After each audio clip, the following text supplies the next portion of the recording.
আজ 10ই জ্যৈষ্ঠ 1432 বঙ্গাব্দ এবং ইংরাজির 25শে মে 2025 রবিবার। আজ সাবিত্রী চতুর্দশী। জ্যৈষ্ঠ মাসে কৃষ্ণ চতুর্দশীতে এই ব্রত নিতে হয়। কেবলমাত্র সধবা স্ত্রীলোকেরাই এই ব্রত নিতে পারে। আজ এই ভিডিওর মাধ্যমে আপনাদের সাথে ব্যক্ত করব সাবিত্রী চতুর্দশীর ব্রতকথা। পুজোর শেষে অবশ্যই একটিবার এই সাবিত্রী চতুর্দশীর ব্রতকথা শ্রবণ করিবেন। বহু প্রাচীনকালে মধ্যদেশে অশ্বপতি নামে এক নিষ্ঠাবান রাজা ছিলেন। এই রাজার পুণ্যের ফলে একদিন দেবর্ষি নারদ তার রাজসভায় এসে উপস্থিত হলেন। সে সময় রাজা অশ্বপতি খুবই চিন্তিত ছিলেন। নারদ রাজাকে তার চিন্তার কারণ জিজ্ঞাসা করলেন। রাজা বললেন, আজ কিছুদিন হলো মন্ত্রী ও সৈন্য সামন্তদের সঙ্গে দিয়ে সাবিত্রীকে দেশ ভ্রমণে পাঠিয়েছি, কিন্তু কোনো খবর না পাওয়ায় খুব চিন্তা হচ্ছে। নারদ তখন বললেন, কিন্তু মা সাবিত্রীর বিয়ের কি কোনো ব্যবস্থা করেছেন মহারাজ? রাজা অশ্বপতি দীর্ঘ নিঃশ্বাস ফেলে বললেন, সাবিত্রীকে বিয়ে করবার জন্য অনেক দেশের অনেক রাজপুত্র এসেছিলেন, কিন্তু সাবিত্রীকে দেখার পর কেউ তাকে স্ত্রী হিসাবে গ্রহণ করতে সাহস করলেন না। সকলেই ফিরে গেলেন। নারদ বললেন, তা তো হবারই কথা মহারাজ। তোমার কি মনে নেই যে কোন দেবী শক্তি থেকে সাবিত্রীর জন্ম হয়েছিল? রাজা বললেন, হ্যাঁ, মনে তো আছে দেবর্ষি। জ্যৈষ্ঠ মাসে কৃষ্ণ চতুর্দশীতে ব্রত করে আমি সাবিত্রীকে পেয়েছি। এমন সময় মন্ত্রী রাজসভায় এসে রাজাকে জানালেন যে মা সাবিত্রী ফিরে এসেছেন। মন্ত্রী বললেন, দেবর্ষি, আমরা বহু দেশ আর বহু নগর পরিভ্রমণ করে এসেছি। বহু রাজা মহারাজা মা সাবিত্রীকে দেখে খুবই মুগ্ধ হয়েছেন, কিন্তু আশ্চর্যের বিষয় এই যে মা সাবিত্রীর বর সহজে কোথাও খুঁজে পাওয়া যায়নি। শেষে অন্ধ রাজা দুমৎসেন তার রাজ্য হারিয়ে যে বনে বাস করছেন, আমরা সেখানে গিয়ে উপস্থিত হয়। মা সাবিত্রী রাজরানীর কাছে আদর পেয়ে খুবই মুগ্ধ হন, আর শেষে তাদের একমাত্র ছেলে সত্যবানকে তার স্বামী হিসাবে মনোনীত করেছেন। নারদ মন্ত্রীর শেষ কথাটা শুনে চিন্তিত হয়ে উঠলেন এবং বললেন, মা সাবিত্রী ভালো কাজ করেনি। সত্যবান রাজপুত্র হলে কি হবে? তার আয়ু যে খুবই কম। সত্যবানের সঙ্গে বিয়ে হলে 1 বছর পরেই সাবিত্রীকে বিধবা হতে হবে। রাজা অশ্বপতি নারদের এই কথা শুনে তখনই সাবিত্রীকে সভায় ডেকে আনলেন এবং বললেন, মা সাবিত্রী, তুমি তোমার মত পরিবর্তন করো মা। দেবর্ষির মুখে শুনলাম যে সত্যবানের আয়ু খুবই কম। তার হাতে তোমাকে দিলে তোমাকে বৈধব্য যন্ত্রণা ভোগ করতে হবে। আমি তো দিতে পারবো না। তুমি তোমার মত পরিবর্তন করো মা। রাজার মুখে এই কথা শুনেই সাবিত্রী শিউরে উঠল আর অপলক চোখে রাজার দিকে চেয়ে রইল। রাজা তখন সাবিত্রীকে বুঝিয়ে বললেন, মা, তুমি তোমার সত্যবানকে শুধু মনে মনেই স্বামী বলে মনোনীত করেছ। তোমার ওই মত পরিবর্তন করতে ভাববার আর কি আছে মা? বিয়ে স্থির হলেও তো অনেক সময় ভেঙে যায়। সাবিত্রী বলল, বাবা, আপনি নিজে আমাকে আমার মনোমতো স্বামী বেছে নেওয়ার অনুমতি দিয়েছেন। সেই মতো আমি সত্যবানকে বেছে নিয়ে তাকেই মনে মনে স্বামী বলে স্বীকার করে নিয়েছি। এখন অন্য কারণে বারণ করলে আমাকে দ্বিধাচারিণী হতে হবে নাকি বাবা? রাজা অশ্বপতি সাবিত্রীর কথা শুনে আর কোনো কথা বলতে পারলেন না। দেবর্ষি নারদ তখন বললেন, বৃথা চিন্তা করে লাভ নেই রাজা, তুমি সত্যবানের সঙ্গেই সাবিত্রীর বিয়ে দাও। আমি সাবিত্রীর কুষ্ঠি দেখেছি, তাতে সাবিত্রীর বৈধব্য যোগ নেই, অথচ সত্যবানের অকাল মৃত্যু হওয়ার যোগ রয়েছে। তাও আমি জানি হয়তো এর মধ্যে কোনো রহস্য আছে। যাই হোক, এই বিয়েতে মত দেওয়া ছাড়া আর কোনো উপায় নেই। রাজা অশ্বপতি দেবর্ষি নারদের কথা ঠেলতে পারলেন না। রাজা দুমৎসনের সঙ্গে দেখা করেই সত্যবানের সঙ্গে সাবিত্রীর বিয়ে দিয়ে দিলেন। রাজা দুমৎসেন ও রানী সাবিত্রীকে বউ হিসাবে পেয়ে খুবই খুশি এবং আনন্দিত হলেন। সাবিত্রীও খুব যত্নের সঙ্গে শ্বশুর শাশুড়ির সেবা করতে লাগলো। এই করে ক্রমে 1 বছর পূর্ণ হতে চলল। সাবিত্রী সারা বছর ধরে দিন গুনে এসেছিল। এখন বছর পূর্ণ হওয়ার 3 দিন আগে শ্বশুর শাশুড়ির কাছ থেকে অনুমতি নিয়ে সাবিত্রী ব্রতের উপবাস করতে আরম্ভ করল। যেদিন 1 বছর পূর্ণ হবে সেই দিন পড়ল জ্যৈষ্ঠ মাসে কৃষ্ণপক্ষে চতুর্দশী তিথি। এই দিন সাবিত্রীর মন খুবই চঞ্চল হয়ে উঠল। সে যেন কিছুতেই নিজের মনকে স্থির রাখতে পারছিল না। একটা যেন কোনো অমঙ্গলের ভয়ে সে খুবই অস্থির হয়ে পড়তে লাগলো।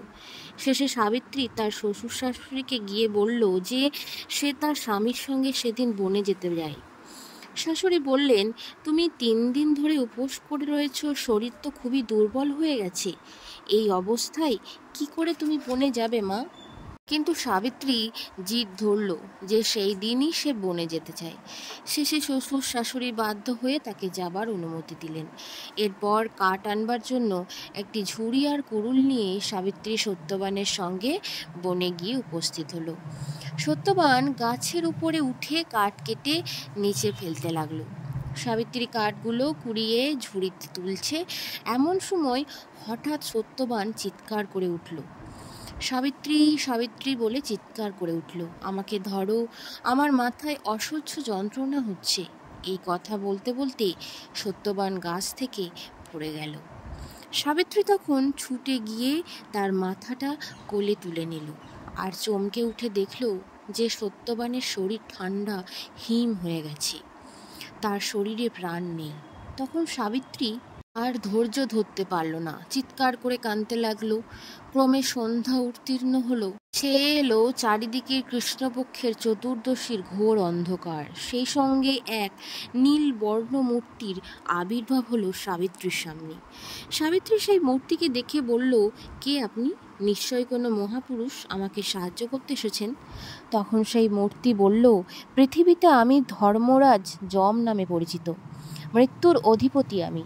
নিয়তি ও কর্মফল অনুসারে জীবের মৃত্যু হয় এবং তার প্রাণ গ্রহণ করবার জন্য আমাকে আসতে হয়। কর্মফল অনুসারে সত্যবানের মৃত্যুর সময় হয়েছে। তুমি সত্যবানের দেহ মাটিতে নামিয়ে দিয়ে দূরে সরে যাও, আমি ওর প্রাণ নিয়ে চলে যাব। সাবিত্রী তখন স্বামীর দেহ মাটিতে নামিয়ে দিয়েই দূরে সরে দাঁড়ালো।